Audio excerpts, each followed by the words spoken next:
देश के पास उसका फॉरेक्स यानी जो विदेशी मुद्रा भंडार वो सीमित होता है, जो अभी हमारे पास 700 अरब डॉलर के आसपास है, जो कि नेचुरल मतलब उसमें कोई संकट की स्थिति नहीं है।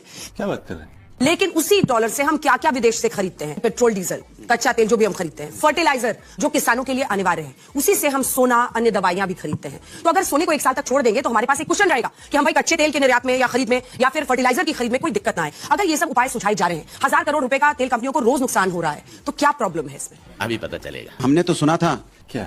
जब भारतीय जनता पार्टी की सरकार आई थी तो मेक इन इंडिया होगा। ये बड़ी अच्छी बात कही आप। सब मेक इन इंडिया अगर हो गया होता तो आज शायद हमें इतनी इंपोर्ट की जरूरत नहीं पड़ती। आज आयात का व्यापार घाटा कितना है? 240 अरब डॉलर। ये हम घाटे में जी रहे हैं। क्या हो सकता था? मेरी बात बीच में डिस्टर्ब करके बीच में ना बोल। देश को महंगाई में ढकेल के आनंद आ रहा है क्या? आज डॉलर की क्या कीमत जब बताइए, रुपए के मुकाबले कहां पहुंच गया है? 95 रुपए पे पहुंच गया है। और ये सोना और कच्चा तेल हम खरीदते हैं तो डॉलर में खरीदते हैं ना, इसके मतलब हमारा रुपया कितना कमजोर हो रहा है। अगर रुपया मजबूत होता तो शायद हमारी अर्थव्यवस्था मजबूत हो रही होती। बात तो सही है, लेकिन आपने ऐसा होने नहीं दिया। ऊपर से बातें कह रहे हैं। अभी अंजना जी ने मुझसे सवाल पूछा कि क्या? तो कंपनियों को जब फायदा हो रहा था 2015 में तो कच्चा तेल 52 रुपए प्रति बैरल था कि भाई 1000 करोड़ रुपए का नुकसान हो रहा है कंपनियों को। तब तो आपने पेट्रोल के दाम तो कम नहीं किए थे, पेट्रोल डीजल के।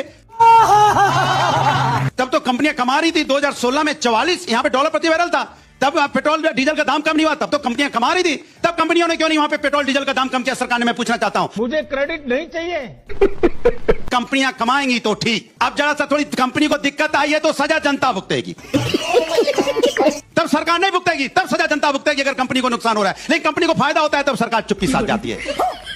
जब चुनाव हो रहा था पश्चिम बंगाल में, तमिलनाडु में, असम में, पौंडीचेरी में, केरला में, क्या कर रहे थे पता आपको? क्या?